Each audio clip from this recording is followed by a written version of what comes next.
back. And you want me to read more to you? Lovely. What am I reading today? Well, since it's close to Halloween, I thought maybe something fitting about the history of Halloween creatures and themes.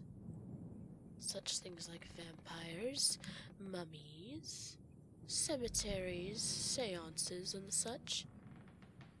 Would you like to listen? Wonderful. Alright, let me turn to a good page. What shall I start with? Frankenstein? Yes, let's do that one. A classic.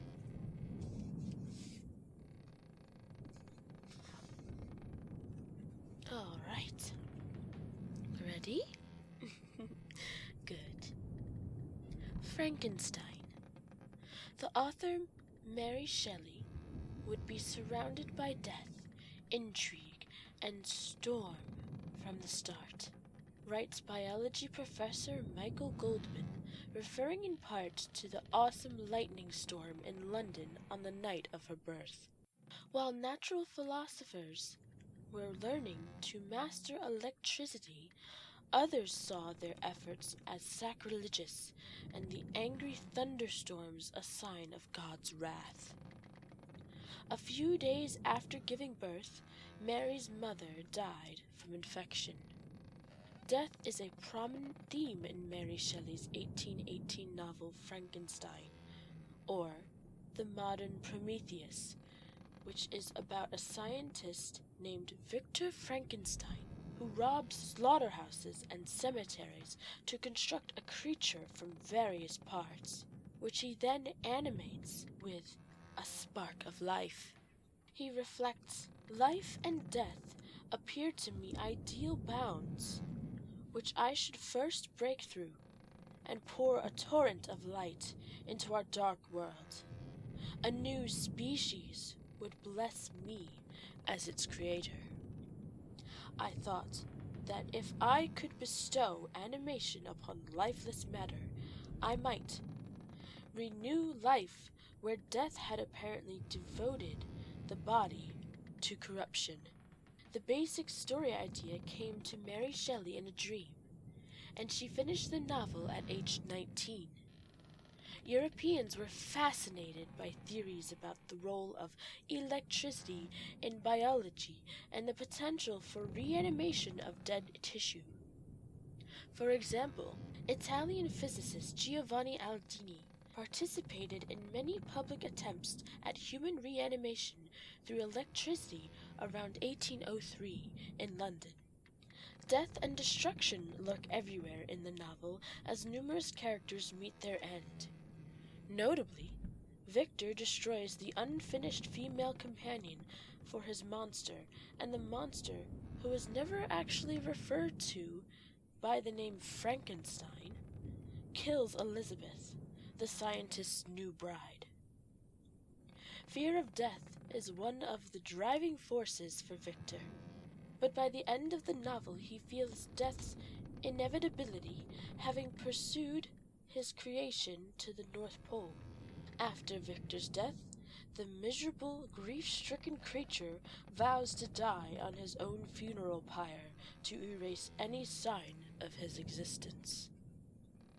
And that is the history of the Frankenstein, which is a very lovely tale, and a very traditional Halloween creature.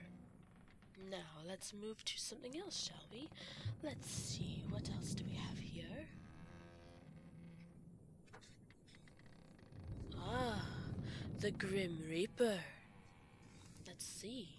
From the Bronze Age to the Atomic Age, death has been personified and symbolized artistically in a variety of ways, writes psychologist Louis R. Aiken. These depictions range from large black vulture-like birds attacking headless human corpses in Neolithic settlements in today's Turkey, and to the rider on a pale horse in the book of Revelation of the New Testament. Perhaps the best-known depiction of death in the West is the Grim Reaper, a hooded skeletal figure carrying a large scythe, an image that appeared around the 14th century with the Black Plague and became common from the 15th century onward. The scythe, a tool with a blade for cutting crops, became the metaphor for the harvest of millions who died in Europe during the plagues. Similar skeletal depictions include the 1424 Danse Macabre, Dance of Death, painted on a wall in the cemetery of the Saint Innocents in Paris. Other images of people dancing with skeletons serve to remind viewers that death was always nearby. These kinds of renditions also were known as memento mori, Latin for remember you must die.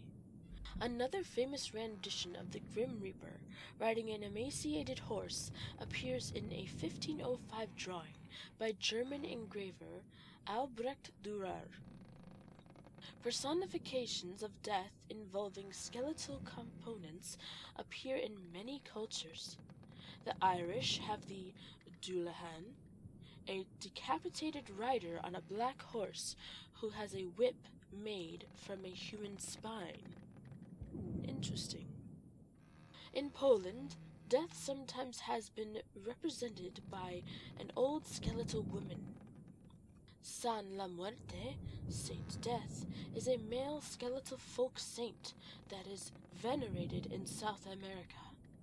And the similar Saint Muerte, also known as Our Lady of the Holy Death, and depicted as a female skeletal creature, is venerated in Mexico. Interestingly, in 2013, a high-ranking Vatican official proclaimed that this Mexican folk death saint is a blasphemous symbol that should not be part of any religion. I do find it very interesting, the Grim Reaper. There's so many different variations. Lovely, isn't it? Shall we move on to the next? There are quite a few that I like. Let's see.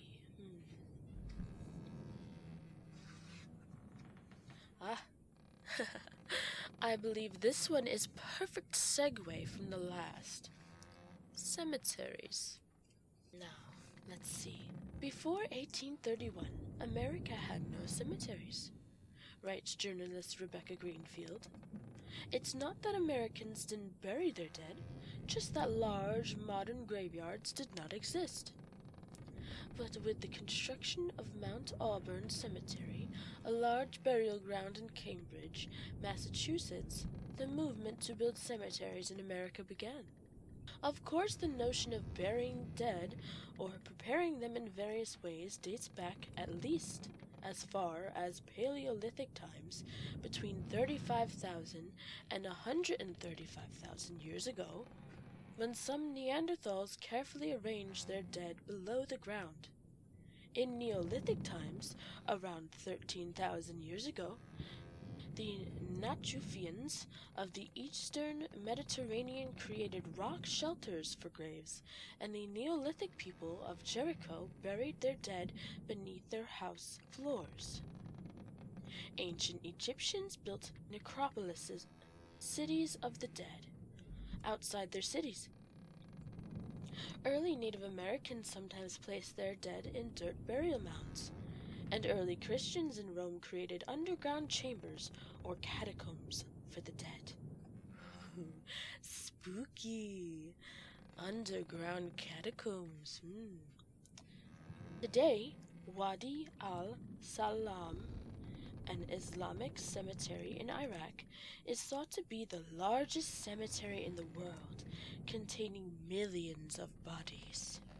In modern times, the term cemetery from the ancient Greek word meaning sleeping place, is typically used for park-like land specifically designated for burial, as distinct from graveyard, which implies an association with the property of a particular house of worship, such as a church.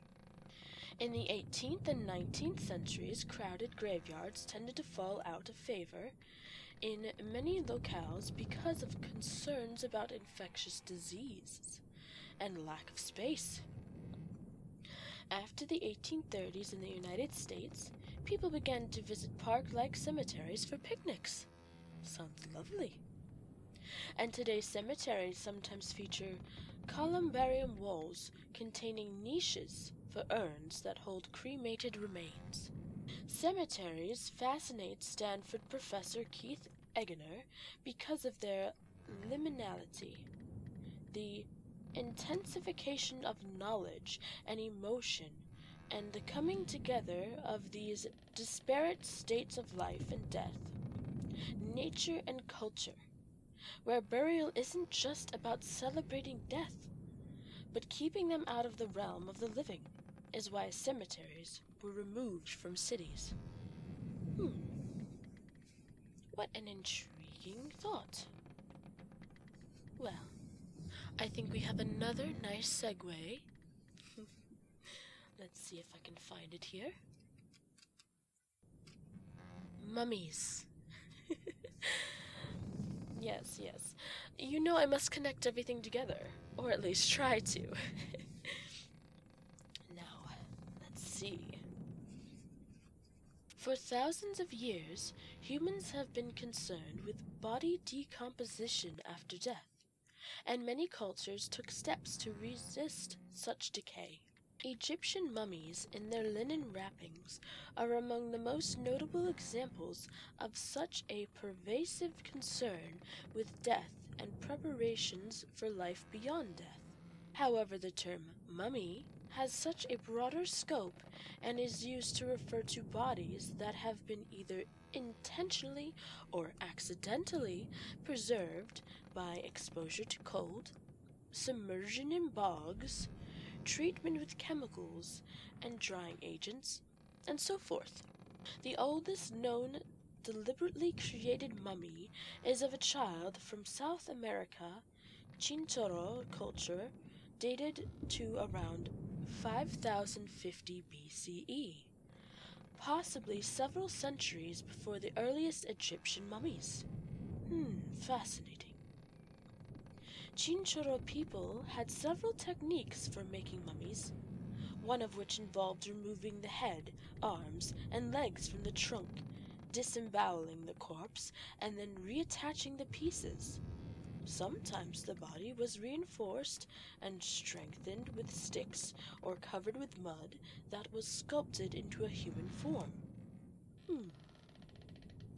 Partly because these mummies often were repainted and showed signs of wear.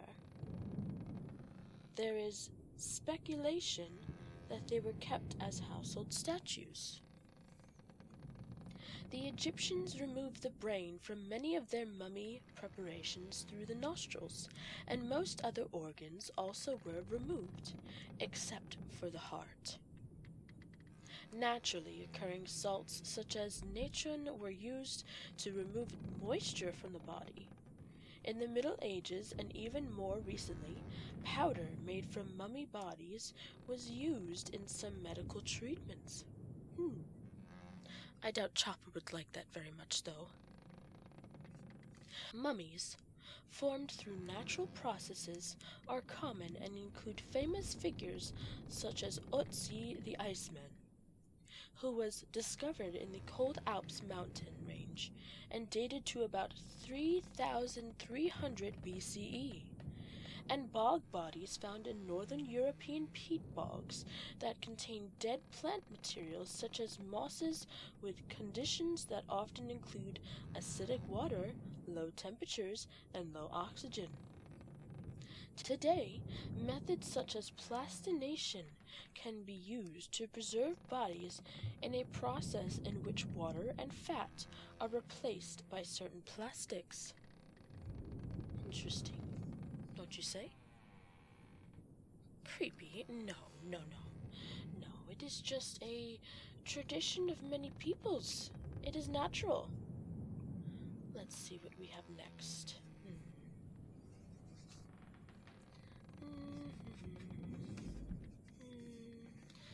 No, not that one.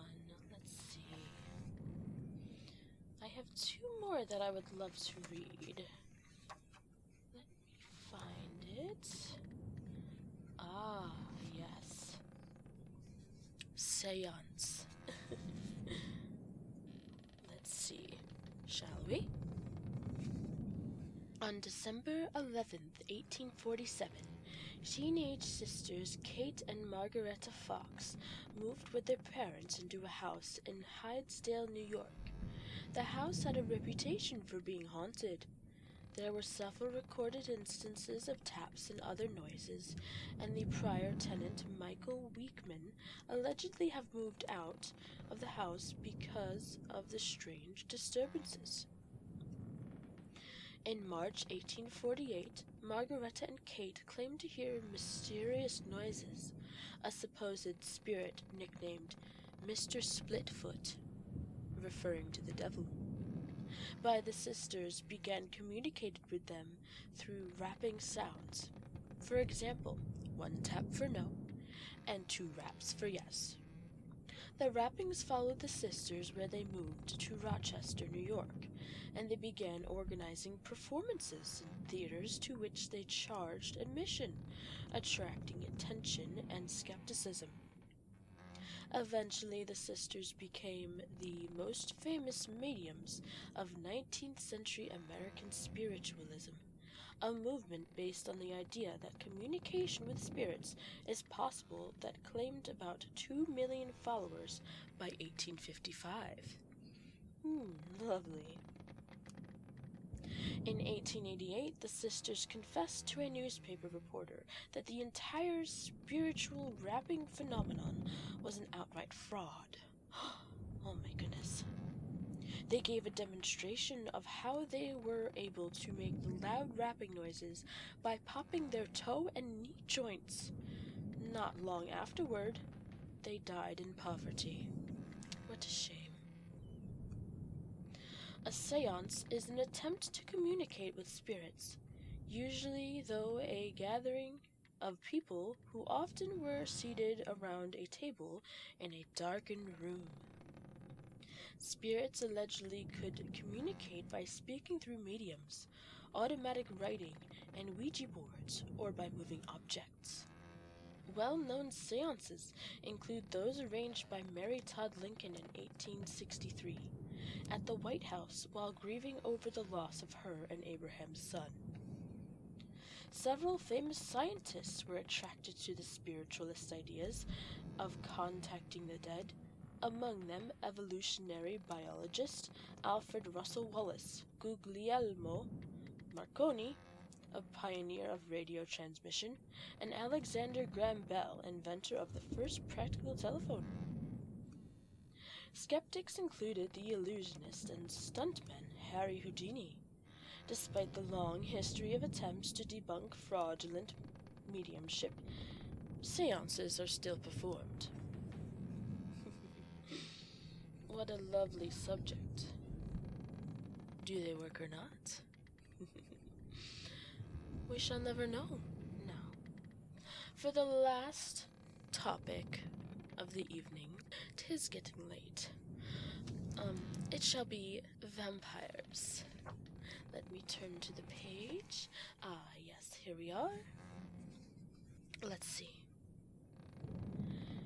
They are out there in the dark, always watching, always hungry, muses author Jonathan Mabry.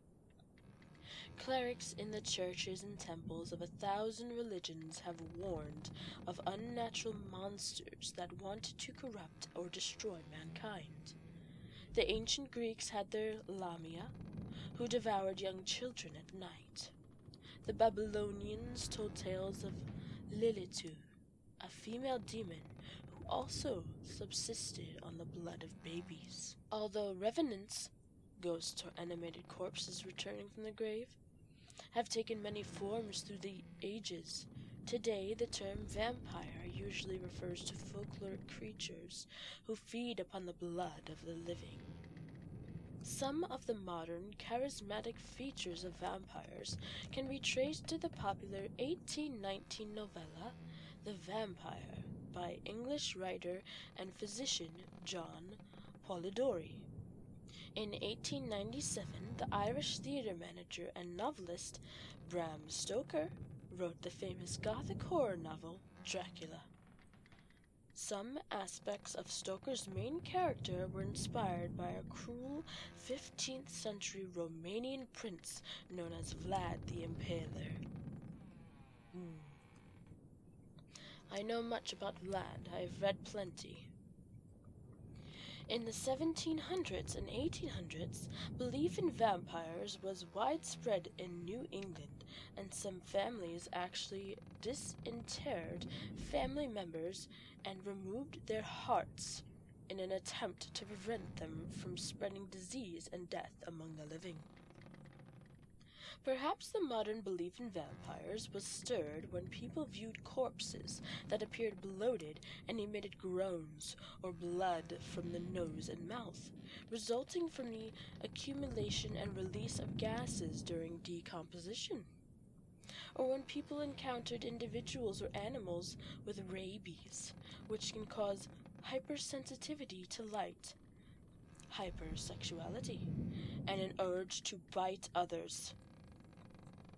According to historian Eric Johnson, what the Slavic and European vampire mythologies both have in common is that they tell an important story about how people understood natural events such as death, decomposition, and the transmission of disease prior to the advent of scientific medicine.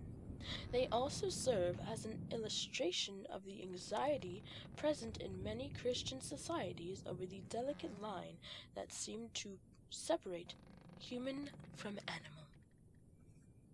And there you have it, my love. That is the readings of the Halloween-themed creatures and, I guess, Halloween themes, actually. What did you think? Oh, I love Halloween. It is my favorite holiday. Is it yours? Lovely. Well, I think that is enough for tonight.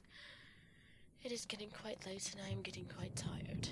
So, I think I shall put this book away and shall head to bed. What do you think? Yes. Well, have a lovely night. Good night, dear.